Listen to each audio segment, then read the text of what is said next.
नमस्कार मित्रों, आपका एक बार फिर से Hindi dose on demand channel में आपका स्वागत है। हमने पिछले एपिसोड में आपको व्यंजन संधि का इष्टुत्व भेद हमने पढ़ाया था।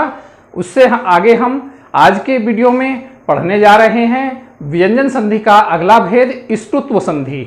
तो इष्टुत्व संधि पर जाने से पहले मैं आपसे निवेदन करना चाहता हूं कि आप हमारे इस वीडियो को, हमारे इस चैनल को सब्सक्राइब कीजिए और बेल आइकन दबाकर हमारे नोटिफिकेशन को ऑन कर लीजिए और इसको, हमारे चैनल को शेयर कीजिएगा।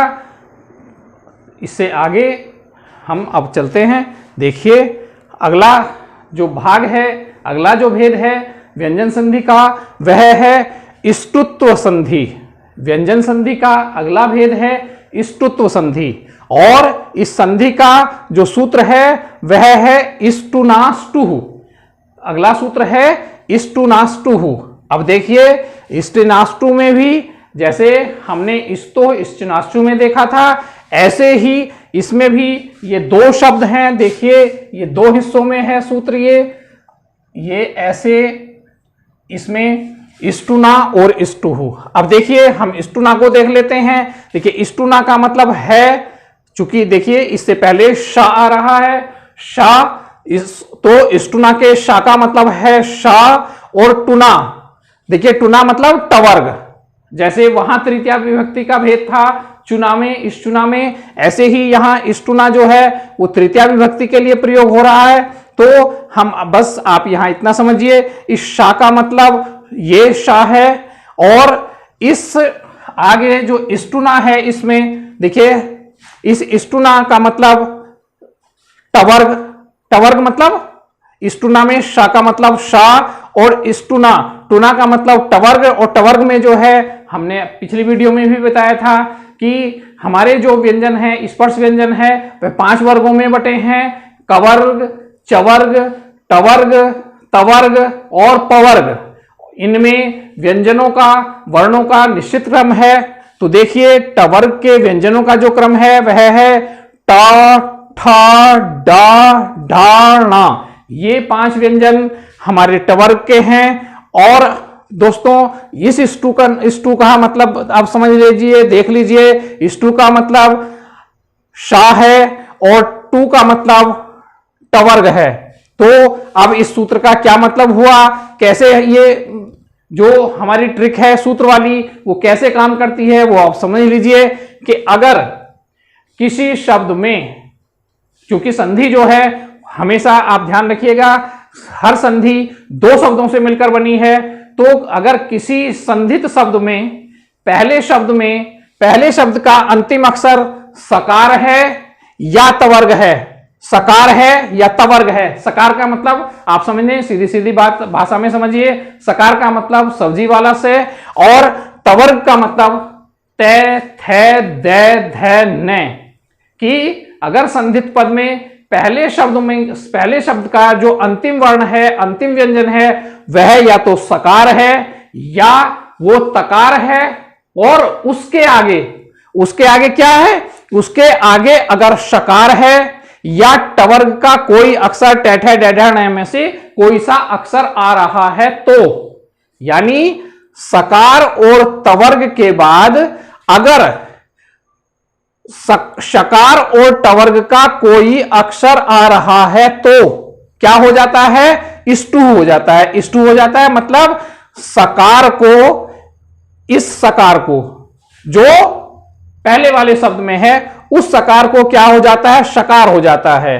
और इष्टु के, या ये टू है यानी टकार है, उसको क्या हो जाता है, उस तवर्ग का, ये जो तवर्ग है, इस तवर्ग को जो है वो टवर्ग हो जाता है। यानी इष्टु का मतलब हुआ कि जो सकार है उसको शकार हो जाएगा, और जो टकार है, जो तवर्ग है उसको टवर्ग हो जाएगा। तो सीधा सीधा मतलब यह हुआ कि अगर किसी संधि में पहले सकार या तकार के बाद शकार, मतलब सब्जी, ये षटकोण वाला श, या टवर्ग का कोई वर्ण टैठ है डैढ़ है न में से कोई आ रहा है तो उनको मिलने पर सकार को शकार हो जाता है, यानी सब्जी वाले शय को षटकोण वाला शय हो जाता है, और तवर्ग के अक्षरों को टवर्ग के अक्षर हो जाते हैं। वो उसी क्रम में होंगे।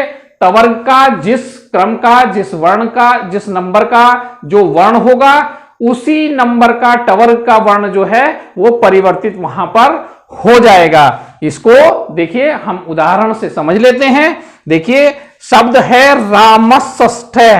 रामष्ठ है, रामष्ठ में दो शब्द हैं, रामस जमा ष्ठ है। देखिए रामस मतलब राम का ही ये रूप है, इसमें विसर्ग जो है वो स हो रहे हैं। राम है जो है प्रथमा विभक्ति एक वचन का रूप होता है, इसी के विसर्ग को जो है वो स हो गया है। तो देखिए क्या बना, रामस जमा ष्ठ है। अब सूत्र के अनुसार कि अगर सकार का, देखिए सकार यहां ये आ रहा है, रामस में से आ रहा है, सकार है, और अगर इसके आगे अगर या तो शकार है या टवर्ग का कोई वर्ण है, तो यहां पर देखिए टवर्ग नहीं है, शकार यहां आ रहा है, तो क्या होगा, इस सकार को शकार हो जाएगा ये वाला। तो कैसे होगा वो हम देख लेते हैं। देखिए रामस जमा ष्ठ है। देखिए रामस जमा ष्ठ है, यहां सकार है, सकार के सामने शकार आ रहा है, तो इस स्थिति में इष्टुनाष्टु सूत्र से इस सकार को भी शकार हो जाएगा। हम इसको कर लेते हैं। देखिए राम और इस सकार को शकार हम कर लेते हैं। देखिए हमने ये शकार कर दिया है, और ये आगे ष्ठ है, ये हमारा ये आ जाएगा ष्ठ है। देखिए बस करना कुछ नहीं है मित्रों, ये हमारा संधि विच्छेद जो है, संधि का कार्य हमारा पूरा हो गया है। अगर हम इसको मिलाकर लिखेंगे तो देखिए ये बनेगा रामस ष्ठ है। देखिए वही शब्द रामस ष्ठ है जिसका हमने संधि विच्छेद ये किया है, ये रामस ष्ठ है शब्द बन जाता है। एक और उदाहरण हम देख लेते हैं। देखिए अगला उदाहरण देख लीजिए। शब्द है रामस टीकते। वही रामस जमा टीकते। रामस में सकार आ रहा है, इसके आगे टकार आ रहा है, टवर्ग का टे आ रहा है, तो इस सकार को शकार हो जाएगा। कैसे हो जाएगा देख लीजिए। रामस जमा टीकते। देखिए रामस जमा टीकते, इस सूत्र के अनुसार इस सकार को शकार होना है। हम कर लेते हैं।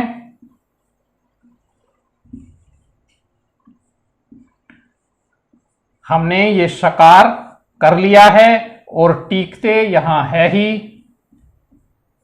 बस जब हम इसको मिलाकर करेंगे तो देखिए हमारा ये शब्द बन जाता है रामस टीकते। देखिए मित्रों रामस में सकार को शकार हो गया है, तो बस हमारा ये शब्द बन जाता है रामस टीकते। अब हम एक और उदाहरण देख लेते हैं जिससे इसमें इस संधि को समझने में कहीं कोई कंफ्यूजन, कहीं कोई समस्या न रहे। हम एक और शब्द देखते हैं। शब्द है तट्टिका। तट्टिका, तट्टिका में दो शब्द हैं, तत् और टीका। तत् जमा टीका। अब देखिए हमने पहले बताया कि अगर पहले शब्द में तकार हो या शकार हो, तो देखिए यहां तकार का तय आ रहा है और उसके आगे शर्त थी कि या तो शकार हो या टकार हो। तो देखिए यहां टकार का पहला अक्षर ट आ रहा है। अब कैसे संधि होती है देख लीजिए।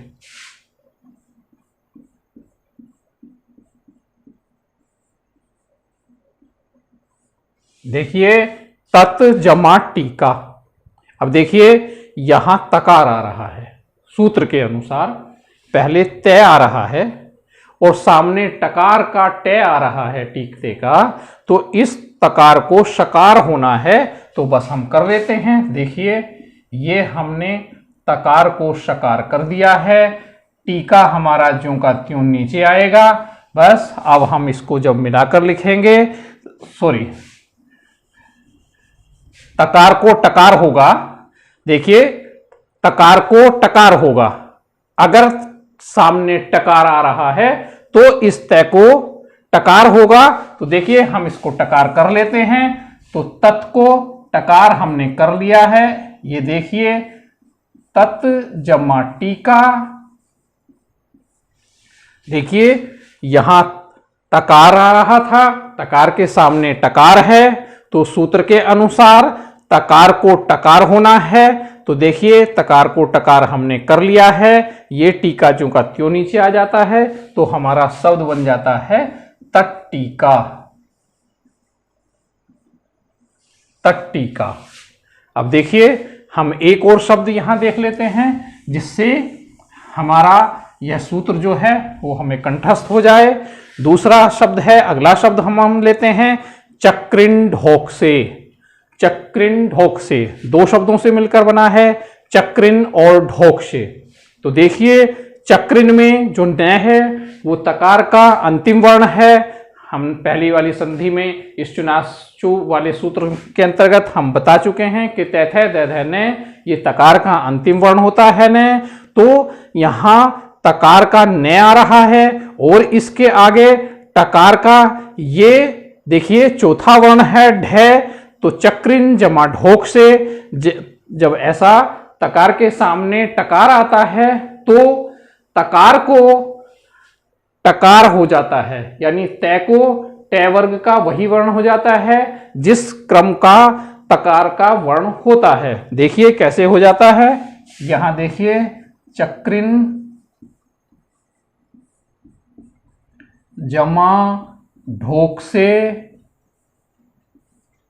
अब देखिए चक्रिन में न तकार का अंतिम वर्ण है, तो इस चक्रिन में और इसके आगे ढ आ रहा है, यानी टकार का चौथा वर्ण आ रहा है, तो इस न को जो है वो टकार का ही वर्ण होगा। अब टकार का कौन सा वर्ण होगा, जिस नंबर का यह अक्षर है तवर्ग का। तो देखिए तय थ द ध न, ये तवर्ग का पांचवा वर्ण है, तो इस पांचवें वर्ण को टकार का भी पांचवा वर्ण ही होगा। और टकार का पांचवा वर्ण कौन सा है, ट ठ ड ढ ण, 1 2 3 4 5, यानी टकार का पांचवा वर्ण न है और यहां हमारा तकार का पांचवा वर्ण न था, तो इस तवर्ग के न को टवर्ग का जो है वो न होगा। तो हम कर लेते हैं, देखिए इसको हम तकार को हमने टकार ये कर लिया है, ये हमने कर लिया है, और ये ढोक से हमारा ज्यों का त्यों नीचे आएगा। अब देखिए मित्रों, हमने यहां टकार को नकार,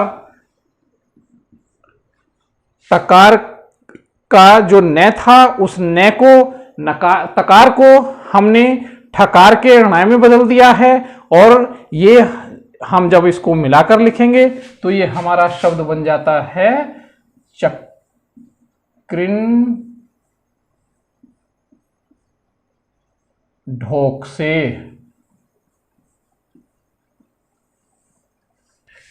देखिए चक्रिन